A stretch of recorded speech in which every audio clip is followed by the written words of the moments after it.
Thank you everyone. Now I am going to discuss about some sentences. Already I have written some sentences on the whiteboard.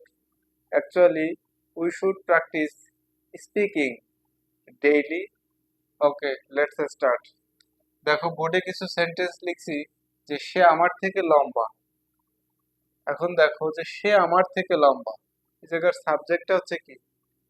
যে সে সে হচ্ছে এর ইংরেজিটা কি? যে হি। হ্যাঁ দেখো সে আমার থেকে লম্বা, আমার থেকে, তাহলে থেকে যদি হয় তাহলে দেন ব্যবহৃত হবে যে he is taller than me. সে আমার থেকে লম্বা, যে he is taller than me. হ্যাঁ, নেক্সট সেন্টেন্স দেখো যে আমি কিভাবে লিখবো জানি না। উপরেরটা হচ্ছে কি শেখার আছে কি যে সে আমার থেকে লম্বা, সে আমার থেকে খাটো, এইরকম যদি থাকে যে থেকে থাকে এরকম, সেক্ষেত্রে আমরা দেন ব্যবহার করব। আর পরেরটা হচ্ছে যে আমি কিভাবে লিখবো জানি না, তাহলে এই জায়গা I don't know, I don't know how to right. দেখো যে আমি কিভাবে খাবো জানি না, আমি কিভাবে লিখবো জানি না, আমি কিভাবে পড়বো জানি না, এইরকম যদি থাকে সেই ক্ষেত্রে আমাদের এরকম হবে যে I don't know how to right.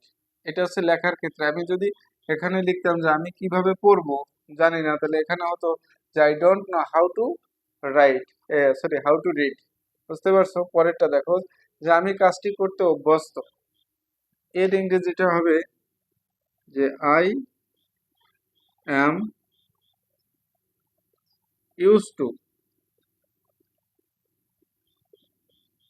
Doing the work. এখানে একটা গ্রামেটিক্যাল রুল আছে। যদি এরকম দেখো যে বি ইউজড টু, এরপরে ভার্বের সাথে আইএনজি যোগ হবে। আর যদি শুধু ইউজ টু থাকে, শুধু ইউজ টু, তাহলে এখানে বি অন হবে। অর্থাৎ আমাদের ভার্বের প্রেজেন্ট ফর্ম যেমন দেখো যে এই বির ভিতরে আছে কি আমাদের অ্যাম, তাহলে এখানে অ্যাম ইউজ টু থাকুক, ওয়াজ ইউজ টু থাকুক, অথবা অন্য কিছু, সেই ক্ষেত্রে হবে কি ভার্বের সাথে আইএনজি যোগ। আর শুধু ইউজ টু থাকলে হচ্ছে বি অন। যেমন আমি কাজটি করতে অভ্যস্ত, তাহলে আই অ্যাম ইউজ টু, এই ইউজ টু হচ্ছে অভ্যস্ত, ডুইং দ্য ওয়ার্ক।